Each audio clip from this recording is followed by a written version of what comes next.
BestBookBits.com presents The Daily Stoic, 366 Meditations on Wisdom, Perseverance and the Art of Living by Ryan Holiday. Published in 2016 and weighing in at 404 pages. Modern readers praise Stoic philosophy for its unique blend of practicality and wisdom, but it's admittedly hard for the average reader to decipher the Dover Thrift edition of Marcus Aurelius' work.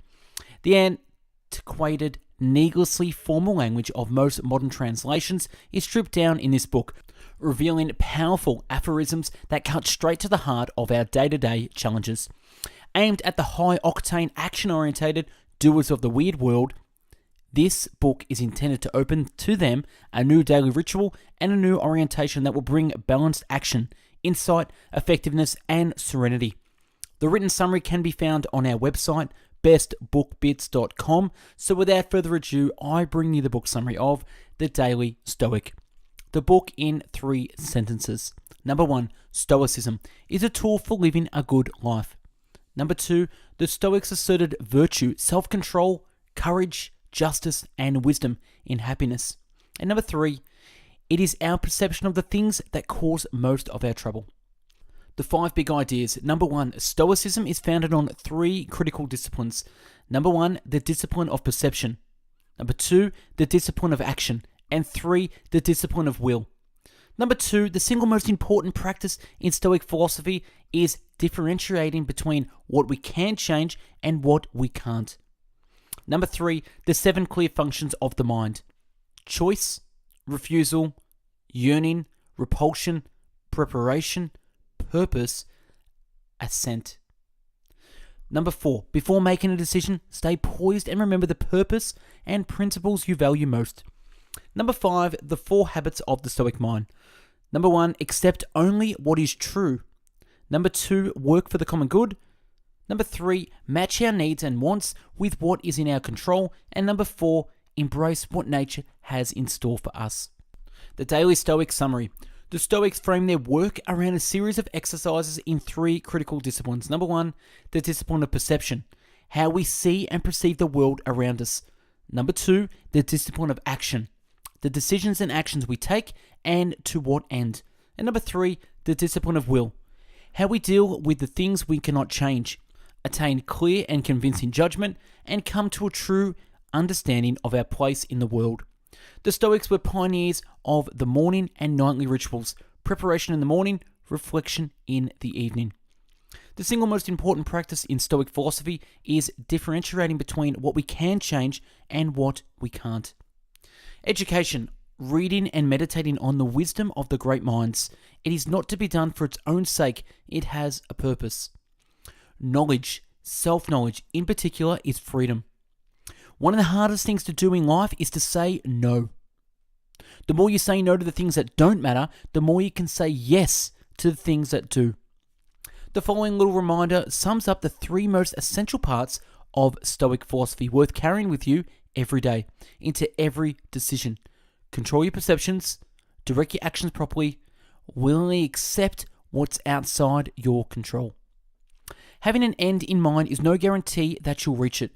No Stoic would tolerate that assumption, but not having an end in mind is a guaranteed you won't. Have you taken the time to get clarity about who you are and what you stand for? 7 clear functions of the mind. Number 1, choice, to do and think right. 2, refusal of temptation. And number 3, yearning, to be better.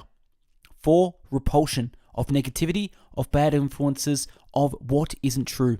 And number 5, preparation, for what lies ahead or whatever may happen. 6, purpose, our guiding principle and highest priority. And number 7, assent, to be free of deception about what's inside and outside our control, and be ready to accept the latter. You must reclaim the ability to abstain, because within it is your clarity and self-control. You don't control the situation, but you control what you think about it. All we have is our own mind. If you want to be steady, if you want clarity, proper judgment is the best way. Serenity and stability are results of your choices and judgment, not your environment. This morning, remind yourself of what's in your control. Before lunch, remind yourself that the only thing you truly possess is your ability to make choices and to use reason and judgment when doing so. In the afternoon, remind yourself that aside from your choices you make, your fate is not entirely up to you. In the evening, remind yourself of, again, how much is outside your control and where your choices begin and end.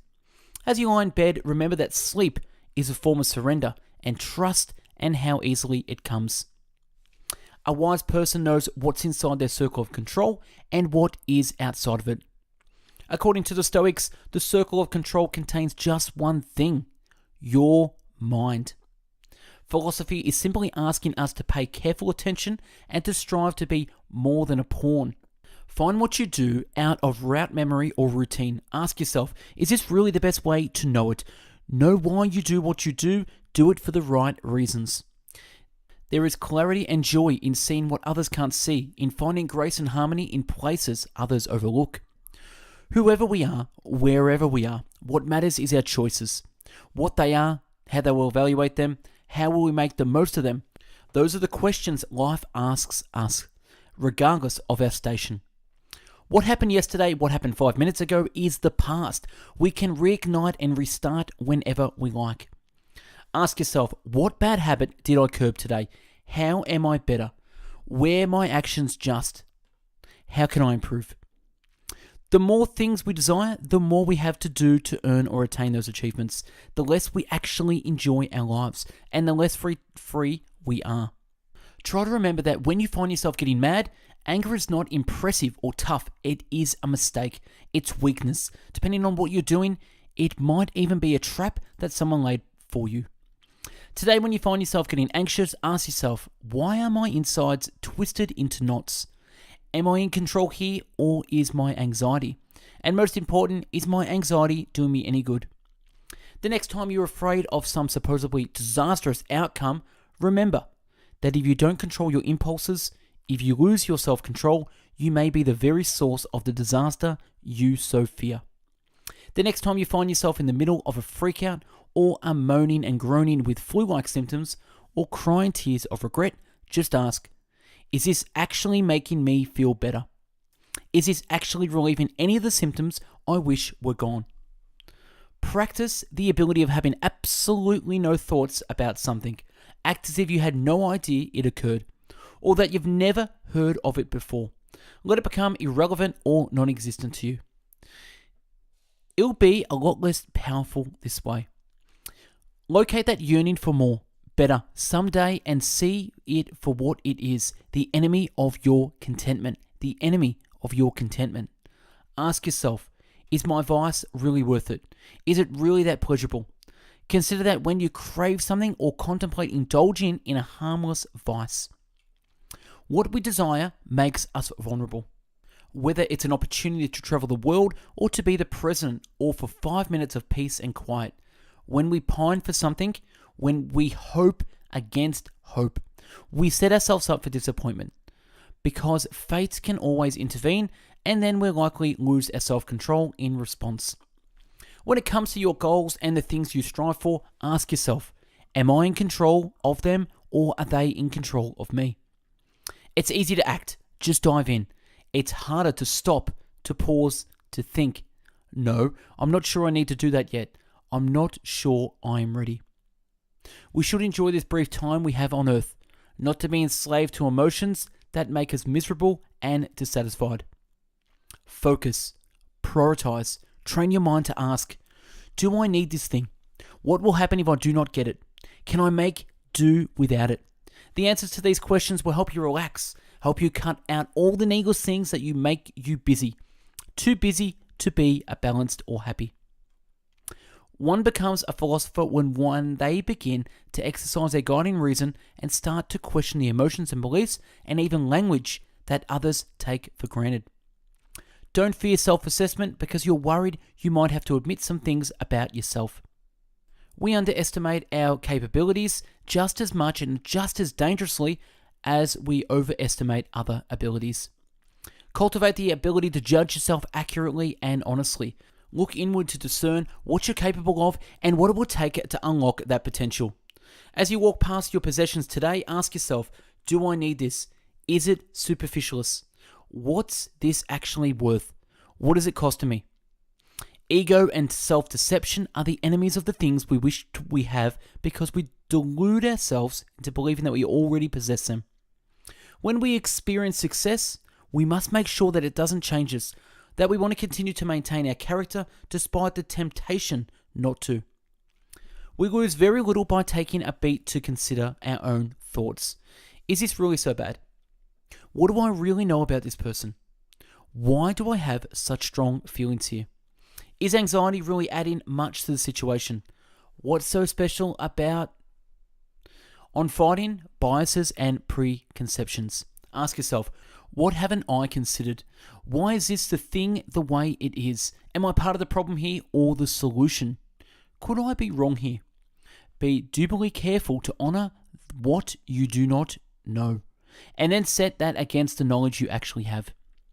Your attention is one of your most critical resources. Your attention is one of your most critical resources. Don't squander it. To be rational today, we have to do just 3 things. First, we must look inward. Next, we must examine ourselves critically. Finally, we must make our own decisions, uninhibited by biases or popular notions. When someone points out a legitimate flaw in your belief or in your actions, they're not criticizing you, they're presenting a better alternative. When you catch an elbow or an unfair blow today, shake off the pain and remind yourself, I'm learning. My sparring partner is learning too. This is practice for both of us, that's all. I know a bit more about him or her, and from my reaction, they're going to learn a bit more about me too. When someone asks you what you did yesterday, do you really want the answer to be nothing? How you handle today is how you handle every day. How you handle this minute is how you'll handle every minute. What if, when it came to your reading and learning, you prioritize quality over quantity? What if you read the few great books deeply instead of briefly skimming all the new books? Today, not tomorrow, is the day that we can start to be good. Don't spend much time thinking about what other people think. Think about what you think. Think instead about the results, about the impact, about whether it is right thing to do. Choose the right way and watch as all these little things adds up towards transformation. The first 2 things before acting. First, don't get upset, because that will color your decisions negatively and make it harder than it needs to be. Second, remember the purpose and principles you value most. Running potential actions through this filter will eliminate the bad choices and highlight the right ones. Evaluate what you are doing, why you are doing it, and where accomplishing it will take you. If you don't have a good answer, then stop. Today, give yourself the most simple and doable of tasks. Just don't make stuff worse. Whatever happens, don't add angry or negative emotions to the equation. Don't react for the sake of reacting. Leave it as it is. Stop digging. Then plan your way out. You can ask anyone for help. You don't have to face everything on your own. The next time you face a political dispute or a personal disagreement, ask yourself, is there any reason to fight about this? Is arguing going to help solve anything? How you handle even minor adversity might seem like nothing, but in fact, it reveals everything. Every impediment can advance action in some form or another. Today, don't try to impose your will on the world. Instead, see yourself as fortunate to receive and respond to the will in the world. Stoic joy is the joy that comes from purpose, excellence, and duty. No matter what happens today, no matter where you find yourself, shift to what lies within your reasoned choices. Silence is a way to build strength and self-sufficiency. Our pursuit should be aimed at progress, however little that it's possible for us to make. Even 1 minute without playing the blame game is progress in the art of living. If you give things more time and energy than they deserve, they're no longer lesser things. You've made them important by the life you've spent on them. There is no rule that says financial success must mean that you live beyond your means. If you start something and right away feel yourself getting lazy and irritated, first ask yourself, why am I doing this? Is it really necessary? Ask yourself, what's behind my reluctance? Fear, spite, fatigue. Your hidden power is your ability to use reason and make choices, however limited or small. The Stoic does two things when encountering hatred or ill opinion in others. They ask, is this opinion inside my control? Is there a chance for my influence or change? They take it. But if there isn't, they accept this person as they are and never hate a hater. The next time you make a donation to charity, don't just think about the good turn you're doing, but take a moment to consider that one day you may need to receive charity yourself. Make yourself invulnerable to your dependency on comfort and convenience, or one day your vulnerability might bring you to your knees. When we become successful, we forget how strong we used to be. Remember today that you'd be okay if things suddenly went wrong. No matter what's happening to your body, no matter what's outside the world inflicts on you, your mind can remain philosophical. Self-awareness and wrongdoing really go together. We go through our days responding and reacting, but it's rare to really pause and ask, is this thing I'm about to do consistent with what I believe? Or better, is this kind of the thing the person I would like to be should do? When a bad habit reveals itself, counteract it with a commitment to a contrary virtue. Goodness isn't something that's going to be delivered by mail. You have to dig it up inside your own soul. You find it within your own thoughts, and you make it with your own actions. On saying no to distractions, ask yourself, what is it that only I can do? What is the best use of my limited time on this planet? Try to do the right thing when the situation calls for it.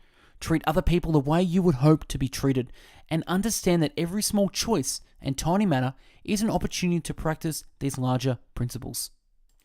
When you seek to advance your own position in life, character is the best lever. Perhaps not in the shorter term, but certainly over the long term. Instead of accepting what happens, the Stoics urge us to actually enjoy what has happened, whether it is. Nietzsche, many centuries later, coined the perfect expression to capture this idea, amor fati, a love of fate. It's not just accepting, it's loving everything that happens. No matter how much preparation, no matter how skilled or smart we are, the ultimate outcome is in the lap of the gods. Acceptance isn't passive. It's the first step in an active process towards self-improvement. To resent change is to wrongly assume that you have a choice in the matter. The 4 habits of the Stoic mind. Number 1, accept only what is true. Number 2, work for the common good. 3, match our needs and wants with what is in our control. And number 4, embrace what nature has in store for us. Pretend that each event, whether desired or unexpected, was willed to happen, willed specifically for you. Having happiness for a moment is the same as having it forever. And that's a wrap on The Daily Stoic by Ryan Holiday. Subscribe to our channel now for future summaries, and check out our website bestbookbits.com for the written and audio summary. The website is amassed with hundreds of book summaries from the classics to the current. Have a browse to help further your education through the power of books. Like, comment, or share if you got something from this summary. Thanks for watching, and have yourself an amazing day.